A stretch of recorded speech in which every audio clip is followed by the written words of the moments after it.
సూర్యాపేట జిల్లా హుజూర్నగర్ లక్కవరంలో డెంగీ కలకలం సృష్టించింది. ఈ గ్రామంలో గత 2 రోజుల్లో 9 డెంగీ వ్యాధి పాజిటివ్ కేసులు నమోదయ్యాయని జిల్లా వైద్యాధికారి తెలిపారు. ప్రజలు గ్రామాల్లో పరిసర ప్రాంతాల్లో శుభ్రంగా ఉంచుకోవాలని ఆయన సూచించారు.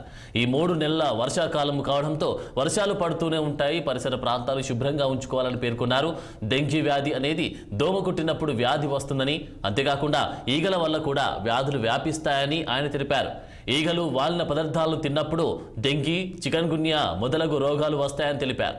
ఇంట్లో బురద ఉన్నట్లయితే మట్టి పోసి బురద లేకుండా చేయాలని, అంతేకాకుండా ఊరు బయట పశువులను మేకలను కట్టివేయాలని అక్కడ ప్రజలకు జిల్లా ఆరోగ్య అధికారి సూచనలు ఇచ్చారు. మరి వర్షాకాలం మొదలై సుమారుగా వారం రోజులు రావడం జరిగింది. మరి వర్షాల్లో నీటి నిల్వలు, కాలువల్లో, రోడ్లపైన గుంతలు ఉన్నట్లయితే నీటి నిల్వలు, అదే పద్ధతిలో వ్యక్తిగత పరిశుభ్రత, ఇళ్లలో టైర్లలో, పగిలిన పెంకులలో నీటి నిల్వలు ఏర్పడి మరి దోమల పెరుగుదల అనేది జరుగుతూ ఉంది.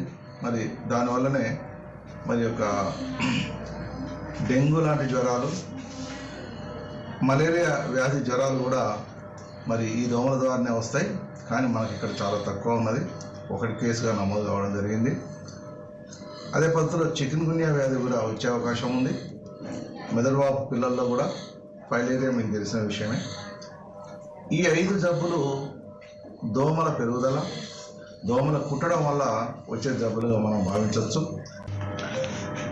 మరి వర్షాకాలం మొదలై సుమారుగా వారం రోజులు